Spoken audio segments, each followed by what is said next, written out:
Jadi Bung Karno sepakat sama John F. Kennedy bahwa Papua itu tidak akan diutik-utik, dan Amerika setuju kepada penggabungan Irian Jaya ke Republik Indonesia. Dan ini tidak disetujui diam-diam oleh jaringan intelijen Amerika yang mengatur dunia. Si Dulles, mantan direktur CIA, itu sudah punya rencana panjang untuk mengkooptasi kekayaan-kekayaan di seluruh dunia, termasuk Papua, untuk menjadi bagian dari penjarahan mereka dengan alasan-alasan budi pekerti yang luar biasa, bahwa mereka mengamankan dunia, memagari kepastian bahwa di sebuah negara itu demokrasi harus ditegakkan dan seterusnya. Nah, karena Kennedy orang baik, Kennedy orang yang benar-benar seorang demokratis, Kennedy orang yang tidak punya naluri untuk rakus terhadap kebesaran Amerika, heroisme Amerika, maka Kennedy dicintai rakyat, tapi pada saat yang sama dia dibenci oleh para stakeholders dari kepolisian dunia. Maka akhirnya Kennedy ditembak di Dallas. Jadi 4 menit sesudah Kennedy ditembak di Dallas, dan sampai hari ini Amerika tidak sanggup untuk membuka, ya, artinya disharmoni kekuatan-kekuatan politik di elite Amerika juga belum sampai pada pintu di mana pembunuh Kennedy itu boleh dibuka. Ya, jadi 4 menit setelah Kennedy ditembak, maka wakil presiden Amerika yaitu Lyndon B. Johnson langsung dilantik di atas pesawat pada waktu itu. Menurut ceritanya, aku pas apa-apa menyamar jadi sini dulu. Oh, dilantik. Nah, begitu Lyndon B. Johnson menjadi presiden, maka seluruhnya berubah. Seluruhnya berubah. Itulah sebabnya waktu itu Bung Karno belum mati. Langsung Bung Karno juga switch, tidak lagi berpihak kepada tidak lagi mengandalkan Amerika karena Kennedy dibunuh. Maka Bung Karno kemudian membuat orientasi koalisi politiknya secara internasional. Bung Karno bikin Game of the New Emerging Forces. Bung Karno membuat konferensi Asia Afrika. Bung Karno kemudian berpihak atau mulai telepon-teleponan sama Khrushchev, Presiden Uni Soviet pada waktu itu sebelum pecah menjadi Rusia, Ukraina, dan lain sebagainya. Kemudian artinya Bung Karno dari kanan ke kiri. Padahal sesungguhnya Bung Karno sama Kennedy tidak kanan tidak kiri aslinya. Tapi karena polarisasi yang ada itu kanan kiri, maka fenomena ketiga ini dibunuh. Nah, maka Bung Karno akhirnya ya sudah ke kiri kan, maka dia ke kiri sekarang gitu. Nah, sejak Bung Karno ke kiri itu dimulailah semua infiltrasi penghancuran Indonesia. Disitulah Freeport mulai di MOU kan dan lain sebagainya. Jadi asumsi itu benar kalau menyangkut peristiwa Freeport, ya. Nah, nanti masalah lain bahwa nanti ada pertanyaan, ki Freeport ini enaknya dijarno atau direbut kan gitu. Saya tidak dalam posisi atau keadaan psikologis untuk menjawab hal seperti itu, karena reposisi itu yang dimaksud reposisi budi pekerti atau bagian dari akhlak menurut Zamil itu pada siapa maksudnya? Karena itu ditujukan namanya disebut pertanyaan Pak Musadir, biar dijawab langsung aja kan.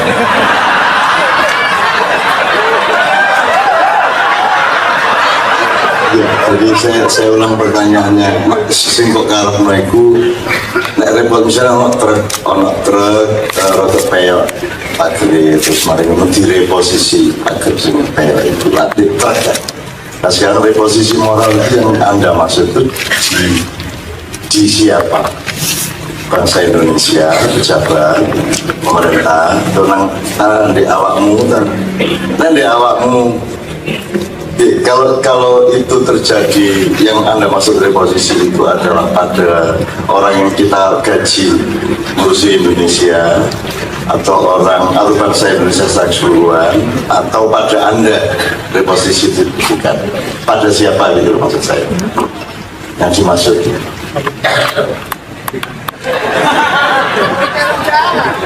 Ini yang wajib menjawab, yang membuat tema. Kalaupun saya menjawab, hukumnya sunnah. Rio mungkin bisa diantarkan Ustaz Mas Rio. Jadi kami dan teman-teman mengusulkan melakukan reposisi budi pekerti itu daripada diri kita masing-masing. Loh, kalau pada diri Anda, apa perlu reposisi? Apa Anda mengalami disposisi? Jadi kita melihat bahwa budi pekerti yang ada itu belum benar-benar kita terapkan di perilaku kita. Jadi Kita itu siapa? Saya jelas. Jadi gini, ojo gede, ojo cilik pas aja. Kita itu maksudnya arek Bambang Wetan, Pak Karwo, Pak Jokowi, Pak Sopo maksudnya. Kita itu siapa? Nah, kita gak jelas kan? pada diri saya sendiri dan Loh, kalau Anda ada masalah apa? Anda tidak perlu reposisi itu karena Anda tidak pernah nolong, tidak pernah. kami melihat bahwa budi pekerti ini di masyarakat Masyarakat sendiri. Siapa maksudmu sih dodol-dodol di pinggir jalan? Salah apa deh? Masyarakat salah apa? Masalah ini masyarakat itu anaknya kan direpoti gitu. Terus gaya negara ini malah nyentekno duit. Terus gaya pemerintah malah nyolong duit kan. Kok rakyat ketika reposisi moralnya rakyat salah apa moralnya? Sing tegas. Nek pada Bambang Wetan lho, nek awakmu jek perlu reposisi akhlak, lha apa dadi wong Bambang Wetan? Sebab sing yang perlu kita reposisi adalah orang yang menurut Sabrang itu nggak ngerti bedanya garis dengan pagar, gitu kan? Berarti wedhus. Ada Sabrang. Dan wedhus saja ikut reposisi. Ya dibelai atau dintani mata.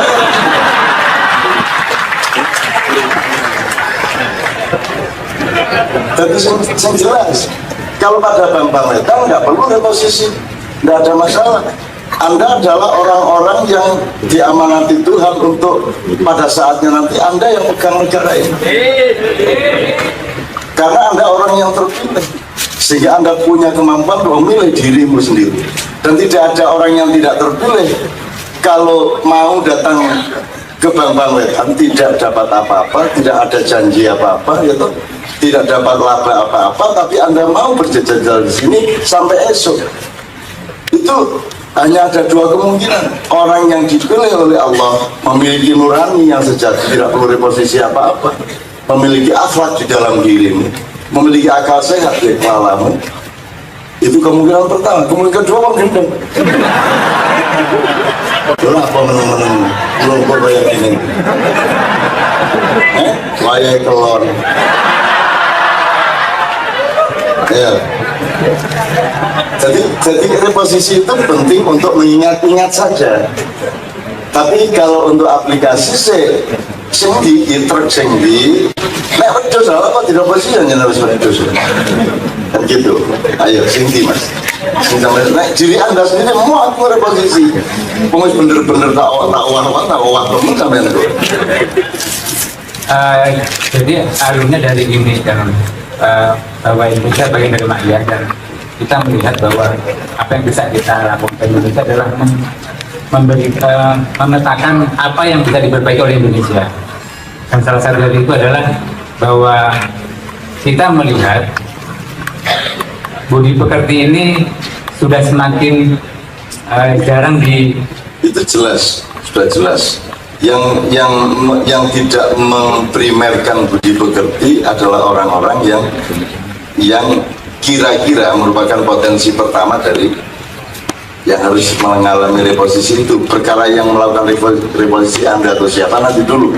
Tapi pokoknya kita identifikasi yang mana yang kira-kira akan memerlukan tindakan reposisi. Nah, jadi sekarang pemetaannya bagaimana Pak Suko? Sosiologinya, pemetaannya itu apa rakyat? Kategori rakyat itu apa? Apakah dia yang rendah pendidikannya? Jadi kalau urusan pendidikan, kira-kira semakin tinggi pendidikan modernnya, semakin dia mengalami disposisi moral. Karena dalam sejarah Indonesia, rusaknya Indonesia itu ketika jumlah sarjana-sarjana modern dan sekolah-sekolah lebih banyak. Nek sing ngurusi wong desa-desa ngono yo gak nemen-nemen lah katanya ngono Mas ya. Jadi saya harus memastikan bahwa Anda semua ini tidak sama sekali tidak memerlukan reposisi moral. Anda kesini karena Anda punya moral yang tinggi. Yang ini loh. Dan saya sekarang sudah yakin, upama awakmu dadi pejabat, itu tingkat resistensi Anda untuk tidak melakukan korupsi, untuk tidak melakukan pelanggaran moral dan sebagainya itu tinggi. Kalau wis tahu gendeng kayak gini, wis tahu ngerasakno urip nikmat luar biasa, gembira luar biasa dalam jangka waktu yang lama dan terus menerus, ya, konsisten, stimulan, ajak, ya, continue. Anda mengalami kepercayaan yang seperti itu dan Anda bisa bergembira karena itu. Jadi uang belum tentu sanggup menggembirakan Anda sebagaimana Anda bergembira setiap berlawanan. Betul. Ya agak sih ragu ya, tapi pas gak duit teman ya teman-teman ya. Masih gembira di pawetan tapi main utang ya sep ini ya. Tapi jadi ya apa ya Mas? Pemetaan ini maksud gue, ini apa? Sosiologinya ini berdasarkan tingkat ekonomi atau berdasarkan tingkat pendidikan atau berdasarkan pembelajaran agama atau apa? Indikator utama dari kelompok atau level atau segmen yang kira-kira paling indikatif untuk mengalami reposisi. Ya, kalau tadi berkaitan juga pertanyaannya tentang demokrasi, maka saya melihat bahwa reposisi yang dapat adalah para pengambil kebijakan kan. Para pengambil kebijakan di mana kemudian rakyat yang sudah mempercayai mereka, ternyata mereka tidak bermoral. Mereka membuat pasal-pasal yang berat yang mengendalikan rakyat, yang berkebijakan yang tidak berpihak pada orang-orang yang seharusnya. Sip. Jadi sekarang gini, ini tadi kan kita sedang melakukan verifikasi yang kira-kira memerlukan reposisi itu yang mana, ya. Maka kita pemetaannya ada dari view pendidikan, ada dari view level sosial dan ekonomi atau apapun metodologi yang lain. Ini saya bicara sebagai dosen ya. Jadi bahasa saya bahasa menunggu ya. Karena saya anggap Anda sudah masuk universitas terbuka ini cukup lama, gitu ya. Jadi kita tidak peduli sekarang, tidak peduli apakah dia kaya atau miskin, tidak peduli level ekonominya, tidak peduli rendah tingginya kependidikan dia. Yang kita ambil adalah bahwa yang kita temukan menurut Mas Suko adalah stakeholders, para pengambil keputusan. Nah, sekarang dari para pengambil keputusan ini pada tingkat keputusan yang pokok, lokal, regional, yang pokok artinya yang nasional, yang akan harus diterapkan secara nasional, ataukah pengambil keputusan pada tingkat di bawahnya, Mas Yuto? Kalau lihat yang dibahas teman-teman pada tingkat yang pusat tadi, di mana kita ada kegaduhan, saya boleh menyebut misalnya terjadi perkara sama kirimi aku saham, itu kan menjadi persoalan yang mereka kacau. Ini kita negeri yang menurut Mas Arya tadi kan negeri yang kaya raya, tetapi kita miskin sebagai akibat perilaku moral para pengambil kebijakan di pusat. Oke.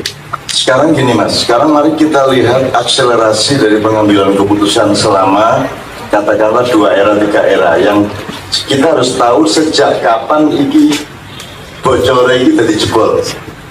Jadi ibarat banjir itu mari nek merembes-rembes baru prol itu sejak kapan? 65. Benar. Salah satu asumsinya. Ini anu ya, ini seminar pasca penelitian ya untuk meneliti metodologi ini. Oke, 65. Jadi berarti eranya berdasarkan era-era apa namanya gerbang-gerbang perubahan pada sejarah Indonesia. Oke. Asumsi yang lain 65 98 ini kalau kita pakai skala waktu. Sekarang kalau kita pakai peristiwa stakeholding, peristiwa perubahan-perubahan undang-undang, peristiwa perubahan prinsip-prinsip bernegara, itu kan tidak tergantung waktu, tapi tergantung momentum apa, mulai apa ini jebolnya ini. Baik jebol dalam arti konstitusi maupun jebol dalam arti cara berpikir terhadap konstitusi. Menurut kita ini aku sebagai promotor dan pembimbing, pembimbing calon-calon doktor, tak takoni kok. Misalnya gini Pak Suko, kalau 65 itu terjadi karena Bung Karno tidak setuju kepada pelepasan Freeport kepada Amerika. Jadi Bung Karno sepakat sama John F. Kennedy bahwa Papua itu tidak akan diutik-utik dan Amerika setuju kepada penggabungan Irian Jaya ke Republik Indonesia. Dan ini tidak disetujui diam-diam oleh jaringan intelijen Amerika yang mengatur dunia. Si Dulles, mantan direktur CIA, itu sudah punya rencana panjang untuk mengkooptasi kekayaan-kekayaan di seluruh dunia, termasuk Papua, untuk menjadi bagian dari penjarahan mereka dengan alasan-alasan budi pekerti yang luar biasa, bahwa mereka mengamankan dunia, memagari kepastian bahwa di sebuah negara itu demokrasi harus ditegakkan dan seterusnya. Nah, karena Kennedy orang baik, Kennedy orang yang benar-benar seorang demokratis, Kennedy orang yang tidak punya naluri untuk rakus terhadap kebesaran Amerika, heroisme Amerika, maka Kennedy dicintai rakyat. Tapi pada saat yang sama dia dibenci oleh para stakeholders dari kepolisian dunia. Maka akhirnya Kennedy ditembak di Dallas. Nah, ketika Kennedy ditembak di Dallas, langsung Anda tahu dalam waktu tidak sampai 1 jam, 4 menit dari ditembaknya Kennedy, begitu dipastikan mati, langsung Johnson siapa? Lyndon B. Johnson kan gurung air ya. Kita gurung lahir kan tahun sudah 4. Aku gurung kepeduk ibumu barang ini. Kemudian Sabrang belum Sabrang masih di planet mana gitu. Jadi 4 menit sesudah Kennedy ditembak di Dallas, dan sampai hari ini Amerika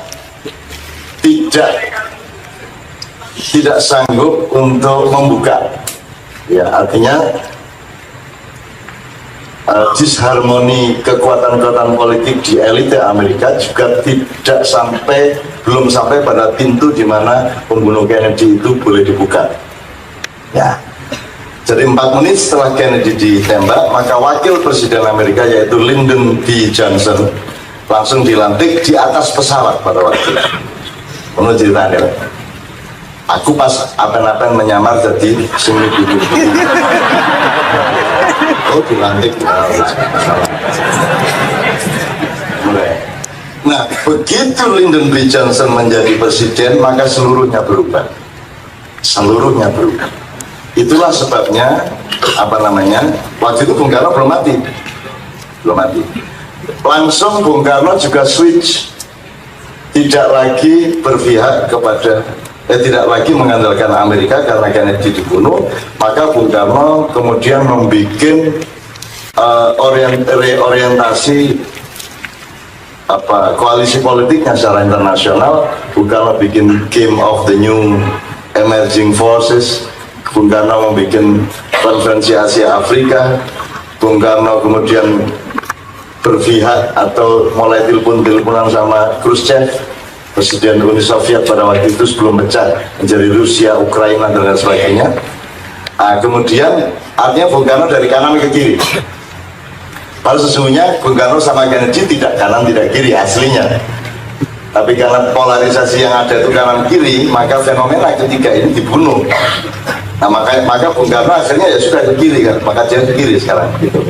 Nah sejak Bung Karno ke kiri itu dimulailah semua infiltrasi penghancuran Indonesia. Disitulah Freeport mulai di MOU kan dan lain sebagainya ya. Jadi asumsi itu benar kalau menyangkut peristiwa Freeport ya. Nah, nanti masalah lain bahwa nanti ada pertanyaan ki Freeport ini enaknya di Jarno atau direbut kan gitu. Itu juga pertanyaan moral sebenarnya. Kuncinya gini Pak Sugeng, ini sebelum kita teruskan yang stakeholder, kuncinya gini, Anda semua anti korupsi kan? Anda semua anti korupsi saya yakin. Anda semua aktivis dan penggerak apa namanya kebersihan governance. Pertanyaan saya, dan ini pertanyaan Bang Wetan, pertanyaan Maiyah kepada Republik Indonesia, terutama kepada para aktivis anti korupsi. Anda anti korupsi itu ada dua sebab. Yang satu, eman barangi kok dikorupsi, eman tambangi kok dirampoki ya. Itu alasan pertama. Nomor dua, aku gak eman barangnya, tapi aku wajib menegakkan budi pekerti internasional. Yang saya lawan adalah perampokannya, bukan barangnya. Asing dia Pak. Yang pertama apa yang kedua? Nah, maka mereka adalah manusia budi pekerti yang tidak perlu revolusi.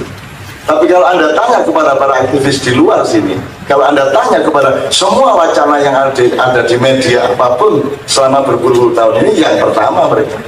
Jadi mergo eman duwi kita betul. Untuk Anda tidak, Mas Yo janjani yo kepingin. Loh, setiap orang kalau tidak ingin duit itu dia tidak normal. Setiap laki-laki yang tidak tertarik kepada wanita ada masalah dengan kelaminnya. Itu kan? Anda pasti tertarik sama wanita, cuman Anda juga punya kekuatan yang lain yang membuat Anda tidak lantas mengejar-ngejar wanita sedemikian rupa. Kan begitu? Anda semua ingin duit, gelem duit akeh gelem sugih gelem. Gitu kan? Cuman Anda punya budi pekerti, Anda punya iman, Anda punya pertimbangan-pertimbangan rohani, pertimbangan ukhrawi dan lain sebagainya yang membuat Anda tidak menomorsatukan keinginan Anda kepada uang dan wanita kan gitu. Nek soal kepingin nih, kepingin, ya, maksudnya kepingin. Anggitmu nek terus Kiai Muzamil terus tenang, ya enggak. Ya kruse itu nanti sih ngono terus. Pokoknya Madura bisa. Gitu ya. Oke. Ini saya melakukan rekap aja dari apa yang sudah terjadi. Dan saya dikasih patokan yang jelas kok. Saya pernah sudah ngomong mengenai bedanya garis dengan pagar. Pak Muzamil sudah bicara mengenai semakin banyak orang bikin pagar, itu semakin tidak bermoral orangnya, kan begitu kan? Itu juga rumus yang luar biasa. Maka orang Madura itu ditempatkan oleh Allah di tempat yang kecil yang langsung dipagari laut.